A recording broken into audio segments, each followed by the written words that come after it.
O Senhor esteja convosco. Proclamação do Evangelho de Jesus Cristo, segundo Mateus.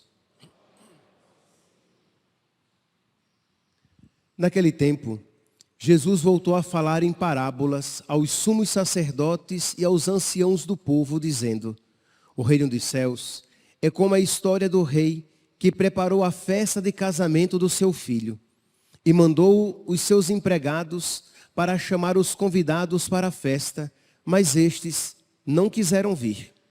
O rei mandou outros empregados, dizendo: dizei aos convidados, já preparei o banquete, os bois e os animais cevados já foram abatidos, e tudo está pronto, vinde para a festa.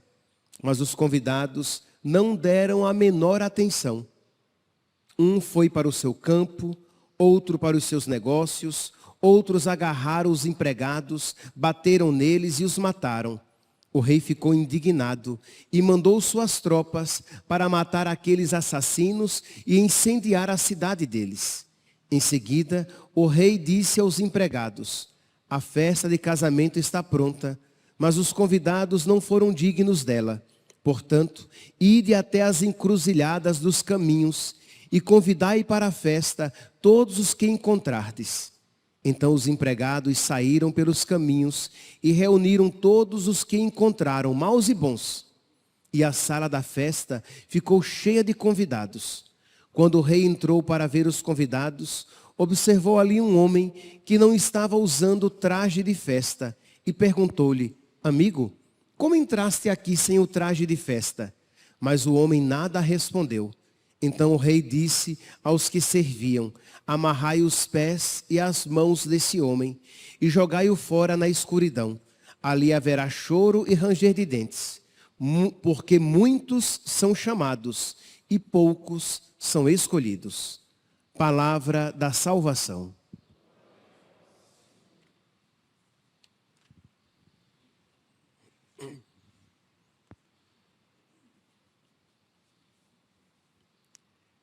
Caríssimos irmãos e irmãs, a vida cristã, ela é feita de fidelidade.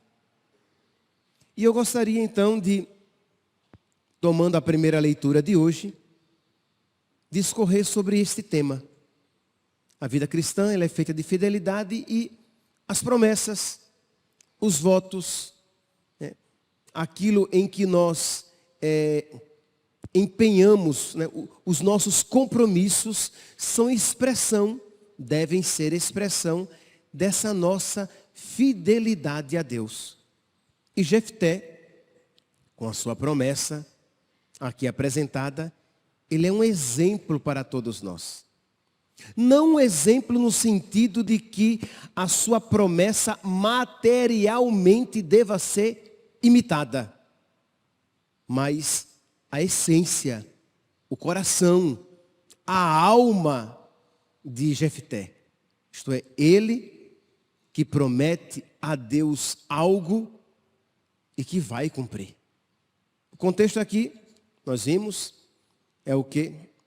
Jefté vai combater os seus inimigos, os amonitas, e ele promete que se ele sair vencedor, ele oferecerá a Deus o primeiro de sua casa a quem ele encontrar. Na mentalidade da época, todos da sua casa pertenciam a ele. E ele poderia dispor. Era essa a mentalidade de então. E diz que Deus ouve a promessa de Jefté. Diz aqui: e o Senhor os entregou, os inimigos de Jefté, e o Senhor os entregou em suas mãos. E Jefté fez uma grande mortandade em 20 cidades, desde Aroer até a entrada de Menite. E assim os filhos de Amon foram subjugados pelos filhos de Israel. Quando ele então está voltando para casa, sua filha, sua única filha, vem-lhe ao encontro, cantando e tocando o tamborim, feliz com a vitória do seu pai. Quando ele viu a sua filha, seu coração se dilacerou. Ao vê-la, rasgou as vestes e bradou: ai, minha filha, tu me prostraste de dor. És a causa da minha desgraça. Isto é, o que é que eu vou fazer agora? Eu prometi a Deus e eu devo cumprir. Repito, meus irmãos, é claro que nós hoje, com o entendimento que nós temos, com tudo aquilo a respeito do qual Jesus Cristo nos ensinou, que Ele quer é o sacrifício do coração, que Ele quer é o amor, que Ele quer é a misericórdia. É claro que nós não iremos imitar materialmente essa atitude de Jefté, esta promessa de Jefté, mas o espírito, o coração, a alma desta promessa é um exemplo para todos nós. Quando nós prometemos a Deus algo, devemos cumprir. Deus é fiel às suas promessas e nós devemos imitá-lo, procurando também nós, essa mesma fidelidade na nossa vida. Imitar essa mesma fidelidade na nossa vida.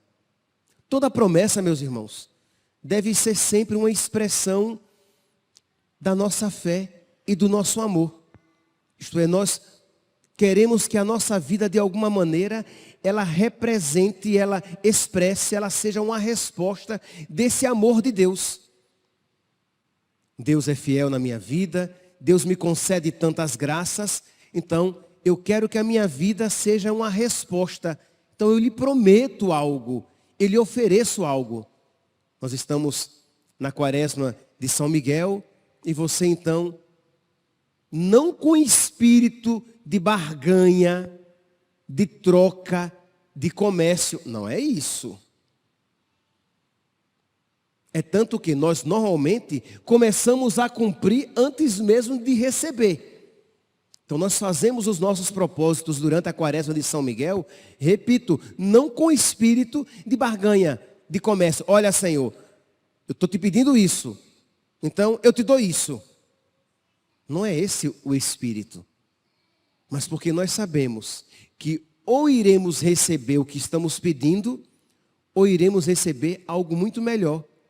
Porque Deus não se deixa vencer em generosidade.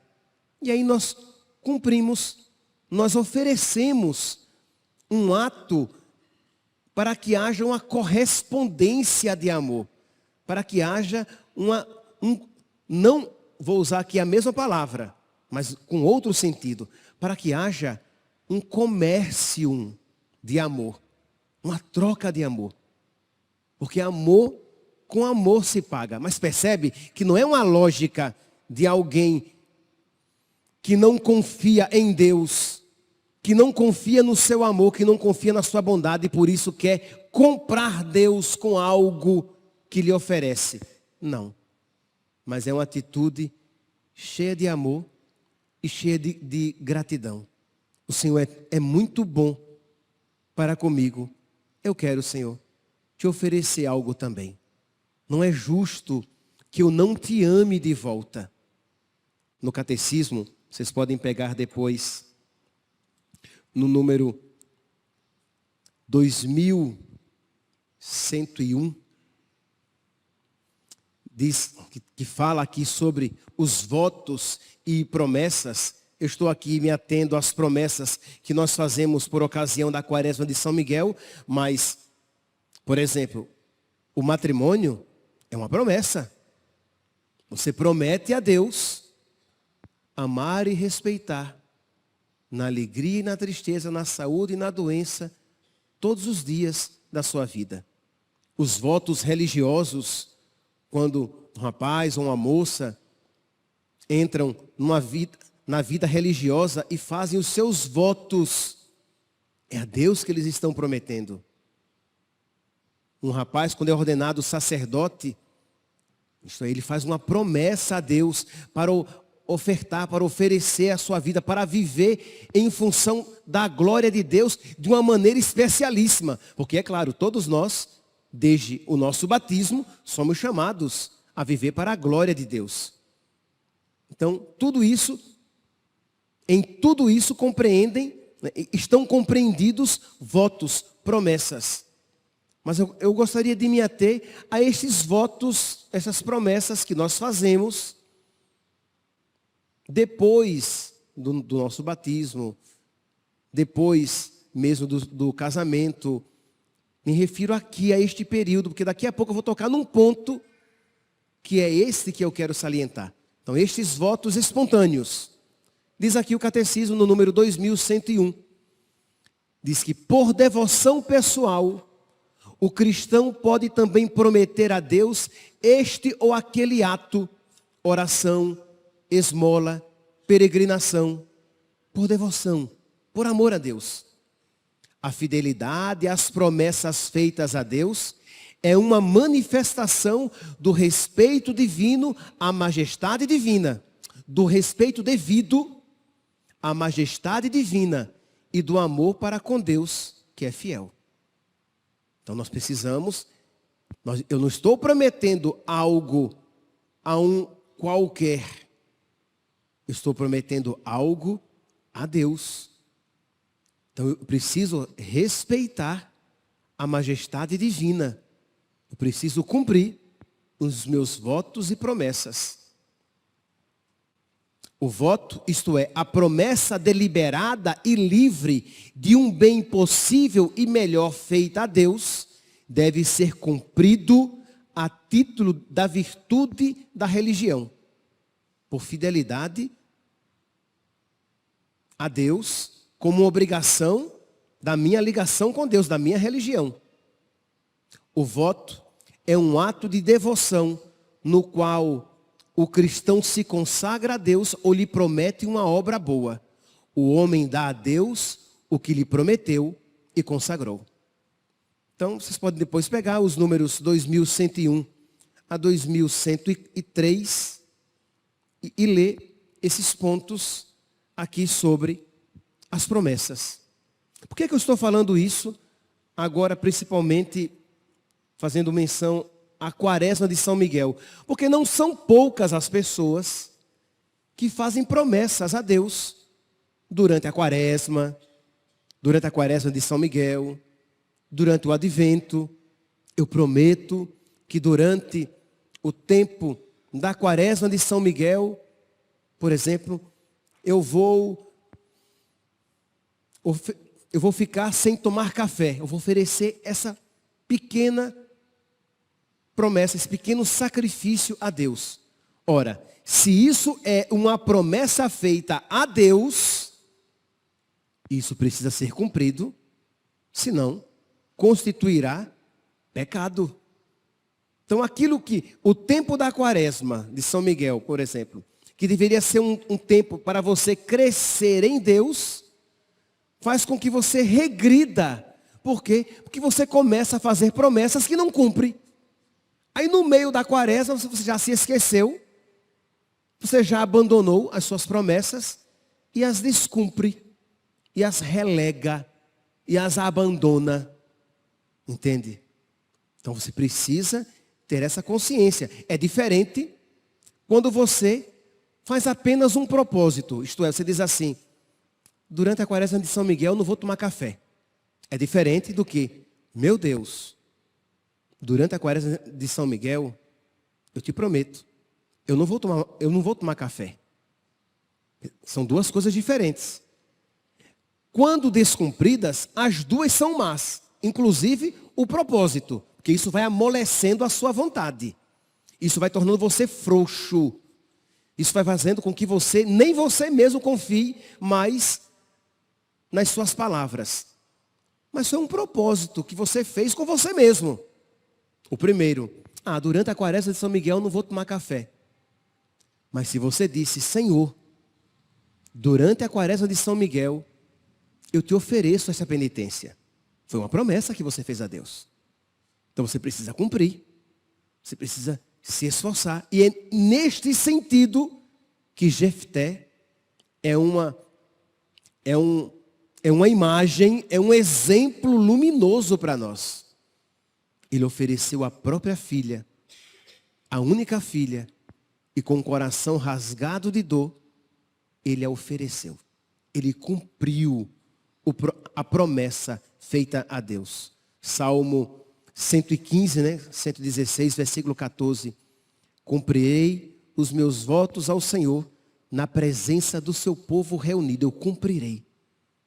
O livro do Eclesiastes tem uma passagem forte a respeito da promessa. Eclesiastes, capítulo 5, versículos 3 e 4.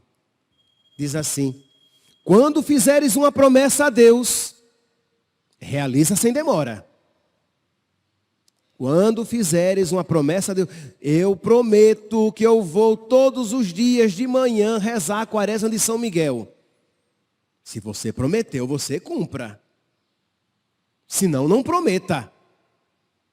Diga assim, eu acho que eu vou. Durante a quaresma de São Miguel, acho que eu vou fazer. Ou então, eu quero ir à missa todos os dias na quaresma de São Miguel. Eu quero rezar todos os dias às 5 da manhã. Mas percebeu? Foi um voto que você fez com você mesmo. Mas se você diz, Senhor, você tomou Deus como sua testemunha.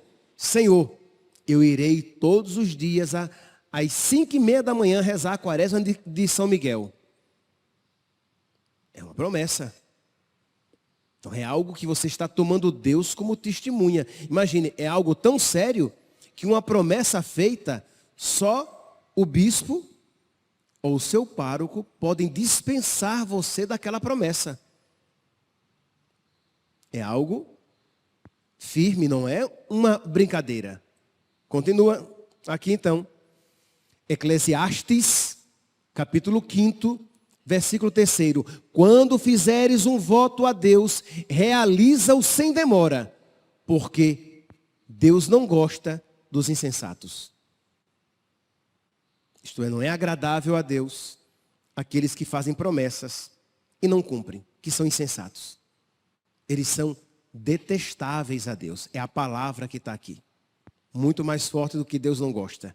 Porque é detestável a Deus os insensatos.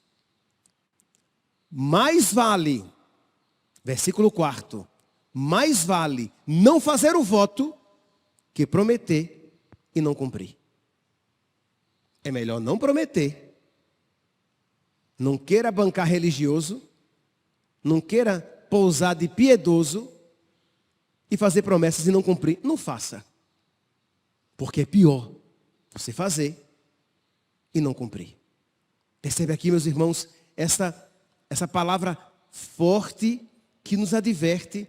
E eu fiz questão de trazer nesse início da nossa quaresma de São Miguel, que tá bom, pode ser que os que estão faltando não tenham prometido nada. Mas uma coisa foi no dia de São Miguel, a igreja cheia. Aí depois, uns 2, 3 dias depois, deu uma diminuída. E o negócio vai diminuindo. Nós padres aqui na casa até dizemos, nossa, viu, né? Quanta gente hoje, no dia 15. Quanta gente hoje na quaresma de São Miguel, né? Vamos ver quantos perseveram. Porque depois vai pesando. É claro que aquilo que foi prometido vai custando. As batalhas espirituais vão aparecendo. Então suplique a Deus. Suplique Deus a graça de cumprir os seus votos. E o cumprimento, a fidelidade nos pequenos votos, nestes, capacitarão você. E vão predispor você a cumprir os maiores votos da sua vida. Que sem dúvida são os votos do seu batismo. São os votos do seu matrimônio. São seus votos religiosos. São os votos de uma consagração sacerdotal. Mas quem é fiel no pouco, será fiel no muito. Quem é fiel nas pequenas promessas, com a graça de Deus, será fiel também nas grandes promessas da sua vida. Peçamos hoje então a Deus, por intercessão de São Pio X, dos santos, do arcanjo Miguel, que foram fiéis às suas promessas de glorificar a Deus, que nos ajudem também a nós a cumprirmos as nossas promessas na nossa vida. Louvado seja nosso Senhor Jesus Cristo. Para sempre seja louvado.